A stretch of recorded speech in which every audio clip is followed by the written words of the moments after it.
जी शायद जी के यहाँ हमेशा आने का सोचती थी, पर कुछ ना कुछ घर में कभी तबीयत खराब, कभी अंकल की तबीयत खराब, पर गुरुजी संभाले हुए थे।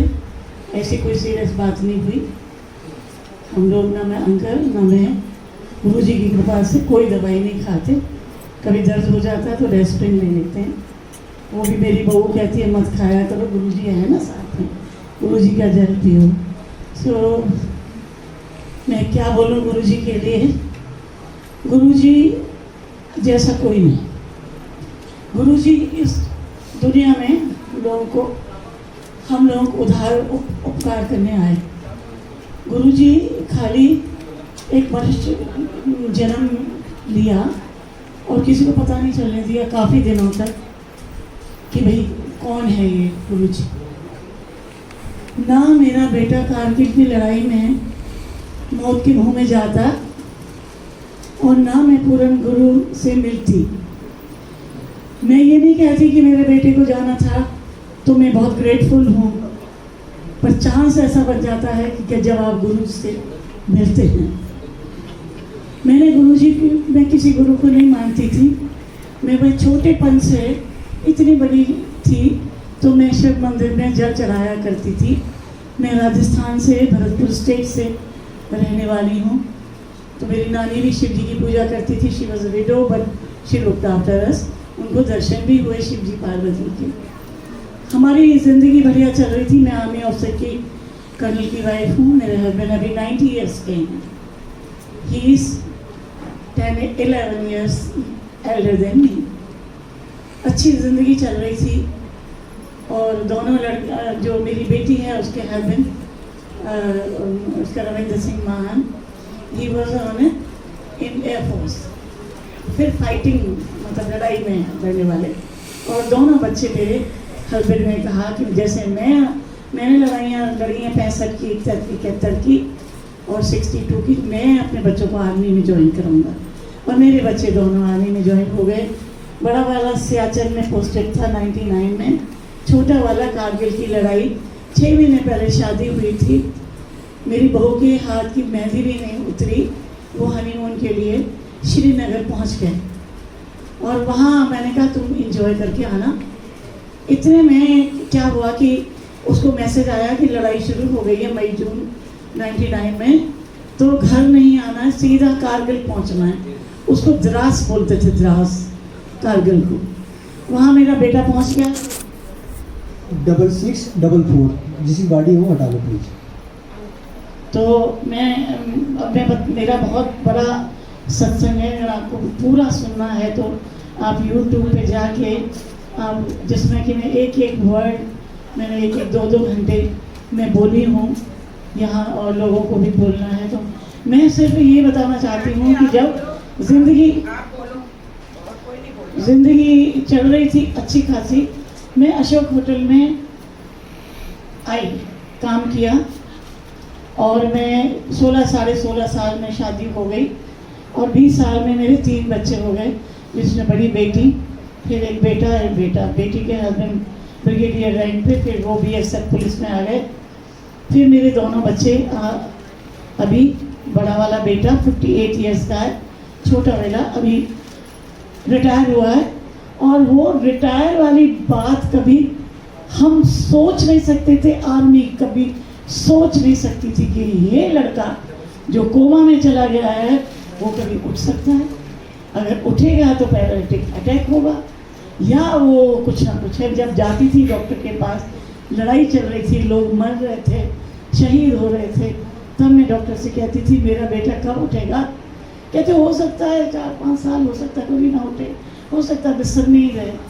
उसके जी लेफ्ट से गन की जो गन चलाते थे, उसकी जो स्प्लिंटर है वो इतना बड़ा आर पार होके यहाँ आ गया। जैसे आपने कभी एरोप्लेन देखा होगा कि जो लाइनें बना के चला जाता है, इस तरीके से मेरा बेटे का जो है कुछ स्पेशली केस था कि जो गुरुजी ने उसको ज़िंदगी देनी थी, आर पार हो गया, यहाँ अटका। उसका पूरा, जब तक हमको उधमपुर पहुँचे कोई जगह नहीं, ट्रेन में चढ़ गए, कोई भी डिब्बा मिला, कोई टिकट नहीं, टिकट कलेक्टर को भी मालूम था कि लड़ाई चल रही है। उसने बेचारे ने कहा आप बैठ जाओ। हम ऐसे ज़मीन में बैठे, तब मेरी कोई पैर नहीं मतलब फ्रैक्चर हुआ था। तो इसके बाद हम पहुंच गए उधमपुर, और उधमपुर में डॉक्टर ने कहा हमें नहीं मालूम ये कब उठेगा नहीं उठेगा, he is gone into coma. He was 30 years old that time. 6 महीने पहले उसकी शादी हुई। हमें बैठी रहती थी वहाँ, अम्मी ने हमें एक कमरा दिला दिया। मैं उसका हाथ पकड़ के शिव चालीसा, मैं गुरुजी को नहीं जानती थी, मैं शिव 6624 गाड़ी 6624 6624 भैया जाओ वो सत्संग करने दो। बीच में टूट जाता है फिर वो। तो हम गए तो उन्होंने कहा कुछ नहीं पता। इसके बाद देखोगे कि गुरुजी का आगमन हमारी ज़िंदगी में कैसे हुआ, वो बिल्कुल वो था। और यहाँ एक कर्नल गिल हैं जो फार्म हाउस पे रहते हैं, वो हमारे हस्बैंड के बहुत अच्छे फ्रेंड थे।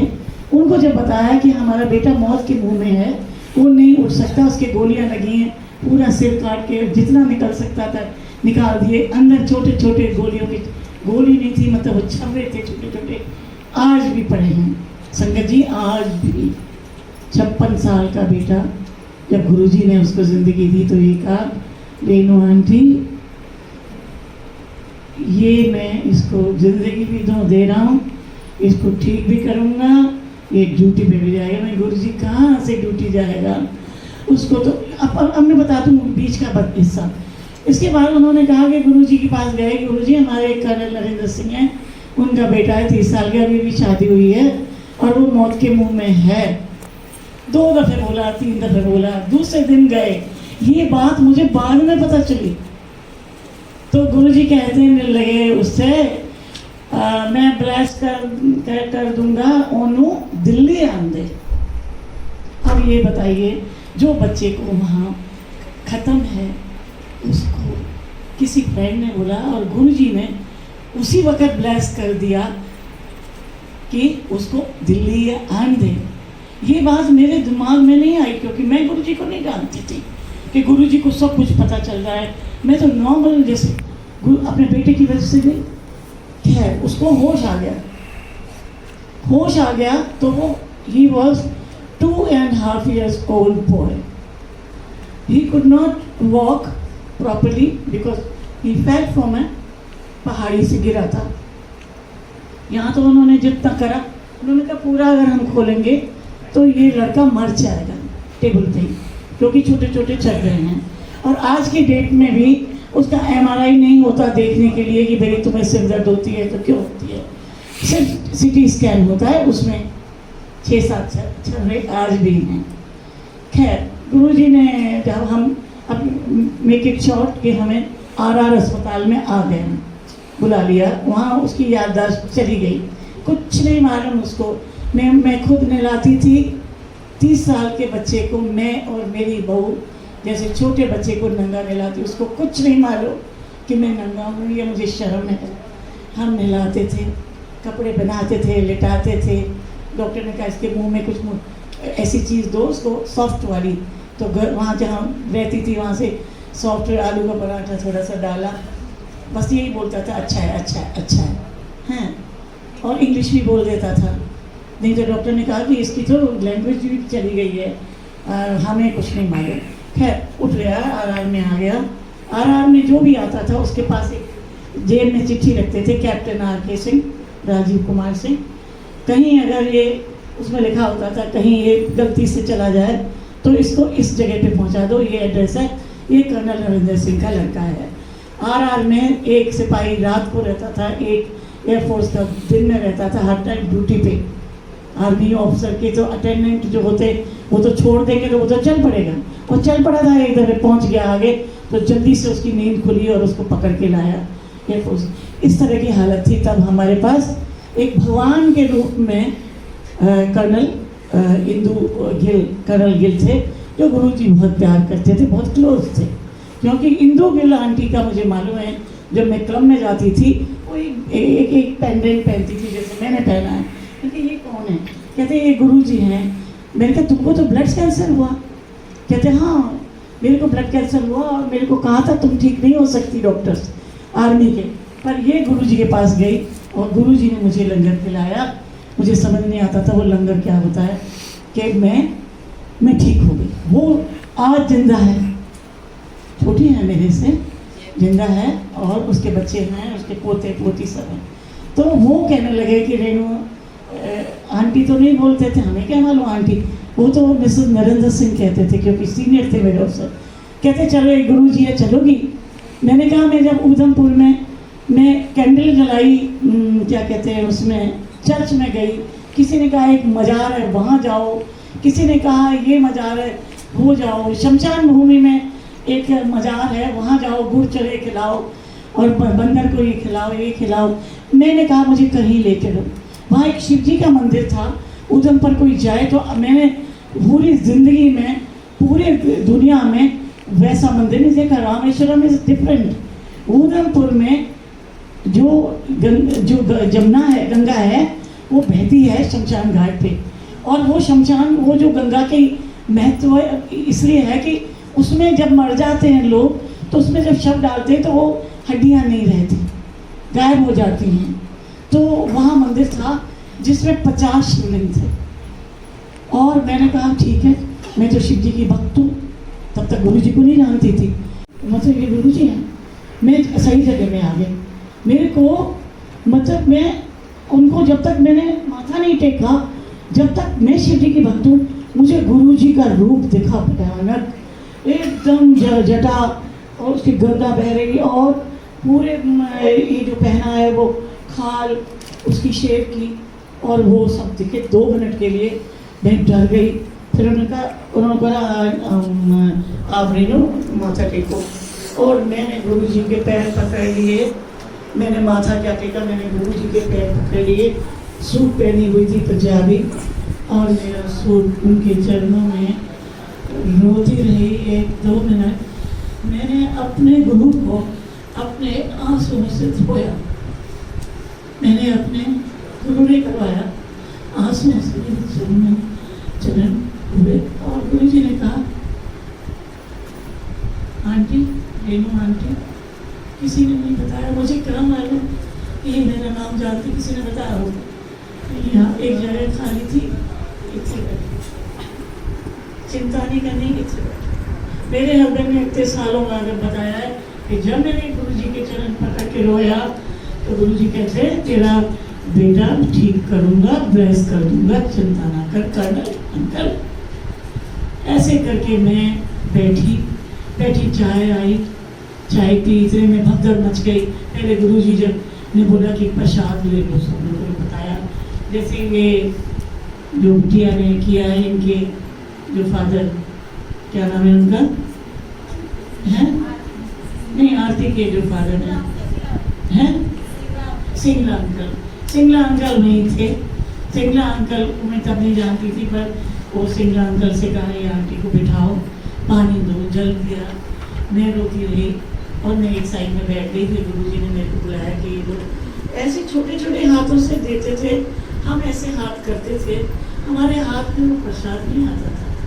हमें पहले दिन ही समझ जाना चाहिए था ये रब है, इनके हाथ में छोटा है। परात मतलब कितने ही आ जाओ, हजारों लोग, ऐसे टाइम भी देखा मैंने जहाँ कितनी संगत थी, वो परात खत्म ही नहीं होती थी। ऐसे हाथ करते थे, दोनों हाथों में लेके ऐसे करके लेते थे। और पुरानी संगत ने बोला कि जैसे जल कपूर वगैरह की गिरना नहीं चाहिए। ऐसे करके हमारी गुरु जी से मुलाकात हुई, तो मेरे से कहने लगे, सब लोग आज्ञा लेने लगे। तो उन्होंने कहा आज्ञा लेनी, मैं आज्ञा लेने लगी। तो मैंने कहा आज्ञा कैसे लेते हैं? कहते गुरु जी से पूछो कि गुरु जी अब मैं जाऊँ। तो मैं ऐसे ही पूछा कि नमस्ते गुरु जी, मैं जाऊँ? तब जय गुरु जी नहीं बोलते थे। तो गुरु जी ने बोला कि ना, तुम तो तुझसे नहीं जाना, तुझसे इतने बैठो। करने लगा तुम वहीं जहाँ बैठे हो बैठे, कोई नहीं जाना, सबको जाने दो। सब चले गए। फिर मेरे को जब सब चले गए, 2-4 थे, ये अंकल थे और सुधा आंटी और ये सब थे, तो उन्होंने बोला इतने ये आंटी कहते हैं कि बेटे को ला सकती हो कल, कहाँ पे है? मैंने गुरुजी वो तो उधर है अस्पताल में, आईसीयू का, आईसीयू में था, तो आईसीयू के पास जो कमरा है उसमें रखते हैं। कहते हैं किसी तरह छुट्टी करा के आज ही रात को ले आना और कल 7 बजे यहाँ आ जाना लेके। मैंने कहा ठीक है गुरुजी, कोशिश करूँगी। वहाँ मैंने आर्मी अफसर से बात की, डॉक्टर से। डॉक्टर ने कहा कि you have to be very careful, इसको एक तो आग नहीं देखनी चाहिए कहीं भी, जैसे फोटो में कहीं आग देखता था ना, आग जली हुई जैसे वहाँ देखी थे, बॉम्ब गिर रहे जल रहे, तो यूज टू शाउट पाकिस्तानी तो, और पता नहीं कैसी कैसी, कभी वो तो इतना एजुकेटेड, कॉन्वेंट एजुकेटेड, हिंदी की गालियाँ देखा था पाकिस्तानी, मार दिया मेरे को, ये कर दिया, उनको छोड़ूंगा नहीं, मैं छोड़ूंगा नहीं, ऐसे करके बात करता था। फिर हम ले गए पकड़ के, कुर्सी भी नीचे नहीं उतर सकता था, पकड़ के ले जाते थे। मेमोरी थी, उसको नहीं मालूम है खाना क्या होता है, खाना क्या होता है। हम ही नहलाते थे अस्पताल में, मुँह में थोड़ा सा डाल देते थे, वो खा लेता था और नहला के सुला देते थे। वहाँ भी जाती थी अस्पताल। जब गुरुजी के पास लाए तो सीढ़ी से उतारे, वो ज़मीन में नहीं बैठ सकता था, उसकी बैक भी घायल हुई, उसका घुटना भी घायल हुआ। आप संगत जी मैं बताऊं, ये जो गुरु है ना, ब्रह्मा विष्णु महेश सबको छोड़ दो, ये महाशिव है, ये कहीं नहीं गए। एक बात बताऊं, समाधि लेने के बाद भी आज आपसे बात करेंगे, आपको श्रद्धा होनी चाहिए, आपको बात करेंगे। अच्छा आ गई इस तरह से मेरे से बहुत दफ़ा गुरु जी दर्शन दे के बात करते हैं। तो उसी वक़्त मैं गई और मैंने गुरु जी के सामने उसको खड़ा किया, तो वो गुरु जी को ऐसे देखा कि मैंने कौन है ये, आपके जैसे बच्चा नहीं होता जो थोड़ा सा पागल होता है, ऐसे करके। तो वो कहने लगे अंकल को बुलाओ, कहा अंकल ये इसका हाथ पकड़ो, मैं इसको प्रसाद देंगे। तो मेरे हस्बैंड ने पकड़ के उनको पास दिया, उन्होंने प्रसाद दिया, बहुत सारा था। कहते इन्हों ले जा, अभी गणेश जी की मूर्ति है ना, पहले गणेश जी की मूर्ति नहीं होती थी 99 में, तो वहाँ ले जाओ, उसको खिला के तो फिर लेके आओ। तो लेके आए, बिठा दिया, रखा के, हमको भी प्रसाद मिला, उसको बैठा तो बैठ गया।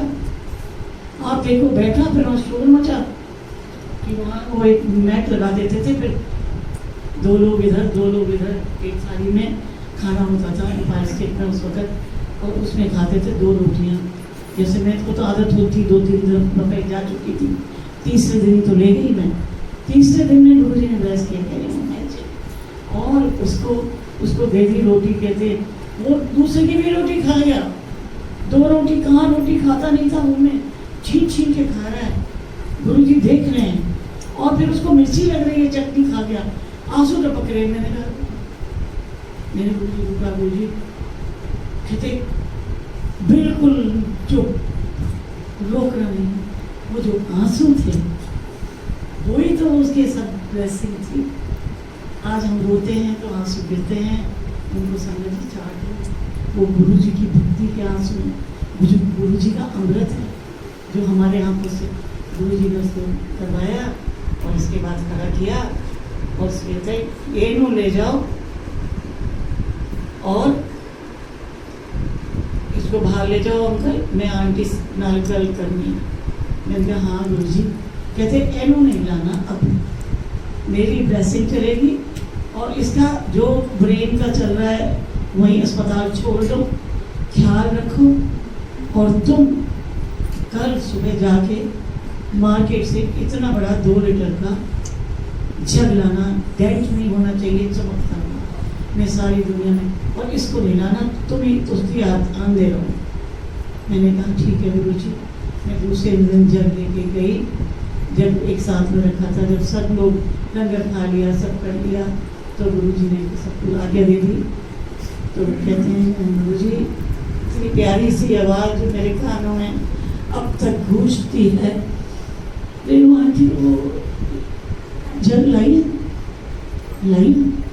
हाँ जी गुरु जी ने पीछे से निकाला और जब दे दिया। गुरु जी ने जल दिया, उसके अंदर जल डाला, कुछ मंत्र सा बोला, ऑर्डर दिए इन्हों ना खोली, आज इसके बिस्तर के पास रख देना और इसमें से कुछ निकलाना, इसको सुबह साफ करना, मुंह को बोलना कि रोज रात से मांजेगी, सारे दिन ये खाली रहेगा जब शाम को भरेगी, इसके पास रखेगी अस्पताल में, सुबह जाएगी तो उसको एक गिलास पिलाएगी, बाकी को बाल्टी में डाल के पूरे शरीर को नहलाएगी। और हम वो करते रहे और उसकी याददाश्त मम्मी को पहचाना, ये मम्मी डैडी ये मेरी वाइफ। नहीं तो कभी मेरी बेटी को कहता था ये मेरी वाइफ है, मेरी शादी हुई है इससे। मैंने बेटा ये तो दीदी है तेरी। हाँ अच्छा ये वाइफ है। आप देखो कि उसको कुछ नहीं मालूम, आमी वालों को कुछ नहीं मालूम। गुरु जी ने बोला कि रेनू आंटी तू ना किसी को ना दसी, कोई सत्संग ना करना कि मैं ठीक कर देता या क्या कर देता। मैं जाती रही और वो गुरु जी का तान जल पीते रहे मेरा बेटा। फिर मुझे एक कार्ड दिया, अगर कोई देखना चाहता है तो ऐसे तो मेरी उषा आंटी के पास लाखों कार्ड होंगे जो इतनी सेवा करती थी हमेशा। संगत को इनसे बुलवाते, संगत बुला, संगत में सारा परिवार इनका भाई सब गुरु जी के भक्त हैं इतने। मैं तो एक तरह से मतलब मैं बहुत मानती हूँ इनको। मैं आगरा में ही मेरी शादी हुई, फिर मैं वो पिलाते रहे, फिर मेरे को गुरु जी कहते हैं जाना नहीं इच्छा। ये हो गई दिसंबर की बात, 10 दिसंबर या 12 दिसंबर थी। गुरु जी ने एक चिट्ठी ली, ऐसे रखा, ये अपने अंदर थे जो इनकी बेटी का, उसे लिया रखा और उस पर साइन करे फैमिली। तो मेरे को दे दिया और उल्टा मतलब जो सीरीज तरफ नहीं किया, उल्टा जैसे लिखा हुआ बंद होता है वहाँ से लिखा। और शाही भी ऐसे कर रही, शाही ना चले ना, जब फैमिली लिखने लगे ना तो चले ना, तो मेरे को वो चीज़ ध्यान आई कि गुरु जी के बारे में सुना है कि वो शाही लगा देते तो शाही, गुरु जी की शाही चली क्यों नहीं। तो इतने में गुरु जी ने बहन भाप लिया, गुरु जी ने फूंक मारी उसमें मेरे सामने और ऐसे ऐसे किया। जब चली तो फैमिली जब लिखी तो ज़्यादा ही शाही निकल गई और मेरा हाथ ऐसे कर दिया। वो आज भी मेरे पास वो चिट्ठी है, जैसे ये कितनी चिट्ठियाँ हैं गुरु जी के। पर वो चिट्ठी जो थी वो मेरी बहुत ब्लेस थी, जो गुरु जी ने मुझे, ये जो आपने मरवा आंटी है ना, सूद आंटी, इनकी बेटी की शादी हुई थी 26 दिसंबर 1999 और मैं वहाँ मुझे पहुँचाया। मेरे अंकल ड्राइव करते थे, इन्होंने गाड़ी करके आए और मैं जैसे ही पहुँची, हट बनी हुई थी, गुरु जी कहते आ गई हुई और रेनू आंटी आ गई, देखो ये मालकिन अशोका होटल की मालकिन आ गई। क्योंकि वो एम्पायर स्टेट तो था नहीं, वो तो शादी थी, सब लोग खाना खाने जब 8 बजे पहुँचे। मालकिन है, मैं कह नहीं गुरु जी आप मजाक कर रहे हो। मैं कहा मालकिन मैं तो मैनेजर हूँ, वो भी नंबर 2। ऐसे नंबर 2 क्यों, काम तो बहुत कर दिए, इसलिए मालकिन बोला। तब बोले वो अच्छी तरह बात की। तो मैंने कहा नहीं गुरु जी। कहते हैं ले 1 महीने के अंदर नंबर 1 कर दिया, आज से कर दिया। और ये बात सच है कि मैं नंबर 2 थी, एक ही उसको शेयर करती थी अशोका होटल में। और जैसे ही गुरु जी की बोला कि 1 महीने में गुरु जी, वो बार बार मेरी पर्स को नीचे रख देती थी जब मैं ड्यूटी पे जाती थी, तो मैंने उसको लगा दिया है कस के। वो भाग गई बाहर, मैनेजर के पास जाके बोला कि जनरल मैनेजर की थी मिसेस सिंह है, राजस्थान की राजपूतानी है, इन्होंने मुझे चांटा मारा। कहते कोई गवाही है? कहते नहीं, वो सरदार जी थे, वो मुझे बहुत पसंद करते थे, मैं यूनियन लीडर भी थी पहले, बहुत ज़्यादा हड़तालें करी थी मैंने, मैं खाना वाना करवा देती थी, स्ट्रॉन्ग लेडी थी। तो उन्होंने कहा नहीं वो तो नहीं कर सकती है। अच्छा फिर ऐसा करते हैं कि आपको हम रिसेप्शन पे मैं HOD बना देते हैं, वो हाउसकीपिंग की HOD रहेंगी। बन गई, पहुंची उस दिन करके, गुरु जी कहते बन गई, हो गया काम, बन गई नंबर 1। इनका गुरु जी हो गई। तभी मुझे समझ में नहीं आया कि हुआ क्या। खैर जब मुझे शादी के लिए ले गए तो गुरु जी ने तो ये तारीफ की, मैं गुरु जी के चरणों में ऐसे बैठे थे, गुरु जी उधर बैठ गए हम, क्योंकि हम तो रॉक थे, हम तो गुरु जी वाले हैं ना, शादी वाले तो ऐसे ही आए हैं सब कहाँ से। खैर गुरु जी ने कहा जाओ लंगर कर लो, तो मैं लंगर करने चली गई और मेरे को बार बार कहें अच्छी तरह से फैमिली तो लाई है, मैंने फैमिली नहीं लाई, वही फैमिली है कर्नल साहब कहते वो तो मैंने आज चप्पल और नीली चप्पल बाटा की और कुर्ता पजामे में बुलाया, आया है ना बसे में। मैंने कहा गुरुजी मुझे माफ़ कर दो, मैंने बहुत बोला कि गुरुजी के पास तुम बाहर स्टेट जाते हो तो अच्छी टी शर्ट और स्कार्फ पहन के जाते हो, अब तुम कि नहीं मैं तो जाऊँ। वो गुरुजी का काम था। गुरुजी ने कहा ये बुढ़ापे में बहुत तंग करेगा तुम्हें, खाने पीना खाना या जो भी है करेगा। तब तो वो तो बढ़िया जवान थे मेरे हस्बैंड, मुझे क्या मालूम है कि वो बुढ़ापे में तंग कर रहे हैं। अब तो तंग कर रहे हैं बहुत। बिल्कुल बात उनकी पक्की हुई है, बिल्कुल बात पक्की हुई है घर में आ जाके। अच्छा उनको कहते हैं कि उनको बुला कर्नल को किसी को भेजा, तो मैंने देखा, मैंने कहा मैं पर पजामा कुर्ते वाले के साथ में डिनर नहीं करूँगी, मैं ऐसी जगह बैठ गई जहाँ कई जगह खाली थी। और इनको बुला लिया, सेवादार ने कुछ का बोला। तो थोड़ी देर में ये मेरे पास आ गए, गिलास के ऊपर जैसे गुरुजी अपना कॉफी वॉफी पीते थे लैपकी लगा के। मैंने कहा ये क्या है कि विस्की। तो मैंने कहा तुम्हें शर्म नहीं आती, हम गुरुजी ने हमें बुलाया, शादी में लाए हैं तो विस्की दे रहे हो। कहते गुरुजी से पूछो ना। गुरुजी ने ये बोला कि इधर राइट साइड को बार लगी है तो पटियाला वाला एक नहीं लेना। नहीं गुरुजी मैं नहीं लेता। नहीं लेगा, तेरी ब्लेसिंग है, नहीं तो तू आंटी को बहुत तंग करेगा, तो थोड़ा तो मैं ठीक करूँ। तो बोला 2 लेने हैं, 2 लार्ज पटियाला। तो मजे हो गए, पी गए, पी के आ गए। फिर मैं गुरुजी के पास आ गई, सत्संग चल रहा, मैं पैर दबाती। वो टाइम था जो कि मैंने 1 घंटा दबाया। कहते थक गई क्या रेनू आंटी? में थकी नहीं। अब गुरुजी को खुश करना था। गुरुजी कहते क्या चल रहा है बेटा, कितना ठीक हुआ है, तो ड्यूटी लगा दूँ उसकी? मैं क्या गुरुजी लगवा दो। कहते ओके। आज क्या है? 26। 1 तारीख को 30 तारीख को चिट्ठी आएगी, उसकी यूनिफॉर्म घून से भरी हुई है, तुम जाके वहाँ कौन सा है यहाँ दिल्ली में जहाँ यूनिफॉर्म बनती है कैंट में है, तो हाँ वो तो वहाँ से बनवा लो। 1 तारीख को मैंने अपने रास्ते में हस्बैंड को बोला कि वो कह रहे हैं। अच्छा ये भी कहा, जब मैं चुप हो गई, मैं गुरुजी अभी तो याददाश्त आई है, उतना ठीक नहीं है। कहते नहीं वो जब प्रसाद पिलाते जाओ, सारी जिंदगी पिएगा, और जहाँ तुम्हें शक है ना दिमाग में तो जाओ। मैंने ब्रेस्टित कर देता और ये बेटा पूरी रिटायर तक नौकरी करेगा। मैंने कहा थैंक यू गुरुजी, शुक्राना तो कहते नहीं थे थैंक यू करके। फिर मैं सोचती रही, फिर कहते रहा, फिर सोच रही है 2 पुण्य भी देते, मतलब कि वो ऐसा हो जाएगा कि वो बच्चे भी होएंगे उसके नॉट टू वरी।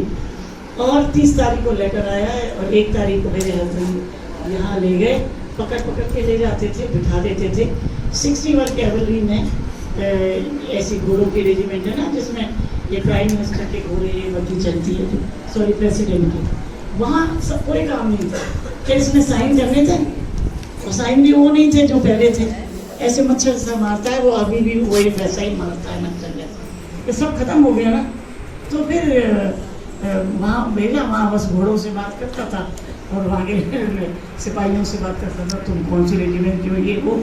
जब वो सो जाता था दवाइयों से, फिर मेरे हस्बैंड अपना यहाँ आते थे, बाहर में दौलतवा, वहाँ से लंच करके इसको लेके जाते थे, रोज का रूटीन था। और ऐसे करके 6 महीने के बाद में ही बिकेम फिट। बट गुरुजी ने बोला जो सत्संग मैं तेरे को खड़े करके करवा रहा हूँ बस वो ही, इसके बाद मत करना, ये दुनिया बड़ी कलयुगी है, उस लड़के का नुकसान हो जाएगा। ऐसे दिखता था वो अच्छा, अब उसको लिखना पढ़ना ABCD 1 to 10 100 मेरे हस्बैंड का रजिस्टर बड़ा है, वो आर्मी ने थोड़ी बताया हमें।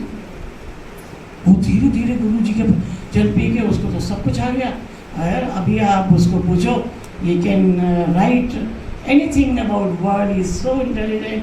एंड गुरुजी की कृपा से उसके 2 बच्चे हुए, एक 22 साल का। फिर मैं गुरुजी से कहते हैं कि लड़की कर दो, नहीं लड़की नहीं, इसको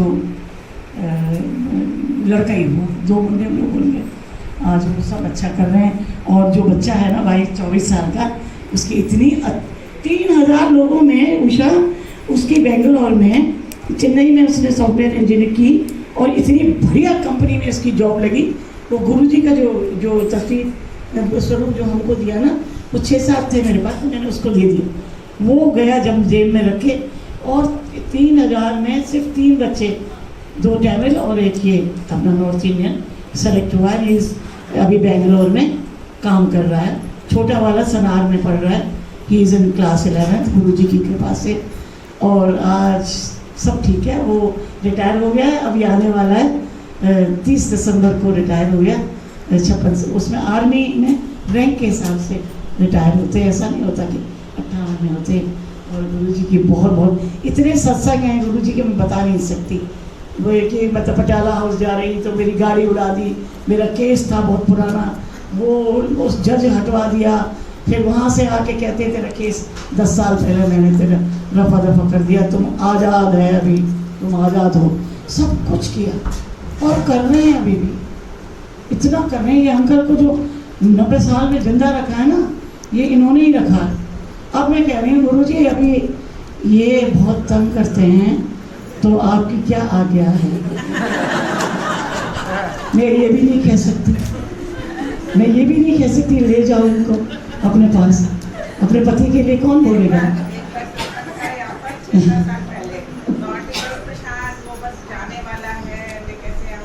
हाँ अच्छा, वहाँ से हाँ वो भी सत्संग है। ये अस्पताल में है, उन्होंने बोला कि ले जाओ इनको, इनके लंग्स पूरे भर गए काले। तो मैंने, और वहाँ मेरे सपने में दिखाई दे रहा है गुरुजी कह रहे हैं कि जा तू उषा आंटी भाटिया के यहाँ जा, तेरी तो नंद लगती है, तो वहाँ जा और जल लेके आ और इसको पिला। मैं यहाँ से आई, जल लेके गई और वहाँ पढ़ाया। आँख खोल दी, अंकल तो जिंदा है, अभी भी जिंदा है। बहुत कम करते हैं। अच्छा, गोलगप्पे खाते हैं, मिठा खाना नहीं खाते, गुजिया बर्फी, दूध सुबह ले लेते हैं कॉर्नफ्लेक्स का, वो भी दूध पीते नहीं है चम्मच से। And then he will say, अभी पूछ रहे थे कहाँ गई ये दादी, मुझे दादी कहते हैं क्योंकि मेरे सर्वेंट्स दादी कहते हैं मुझे, तो उनकी भी मैं दादी हो गई। दादी कहाँ है? अगर कह दो कि गुरुजी की मंदिर गई हैं, फिर कुछ नहीं कहते, फिर नहीं चिल्लाते। कहाँ चली गई? छोड़ गई लगता है। मैंने कहा हाँ छोड़ गई लगता है, अभी तक तो छोड़ा नहीं। मैंने कहा सुनो, तुम इतना तकलीफ पा रहे हो, अभी तो हड्डी भी टूट गई है, तो तुम ना गुरुजी से बोलो ना कि मेरे पास बुला लो। कहते नहीं मेरे वक्त में गुरुजी ने बोला है कि अभी तेरा टाइम नहीं आया। मैंने कहा भला करे गुरुजी का, अच्छी ऐसी शराब पिलाई तो थैंक यू गुरुजी। हाँ मेरे को नहीं पिलाई ना, मैं पीती नहीं हूँ इसलिए नहीं पिलाई। नहीं मैं नहीं पीती, मेरे घर में भरी पड़ी है शराब। तो अब तो अंकल की भी छूट गई। गुरु जी शुक्राना, थैंक यू गुरु जी, बुलाते रहे।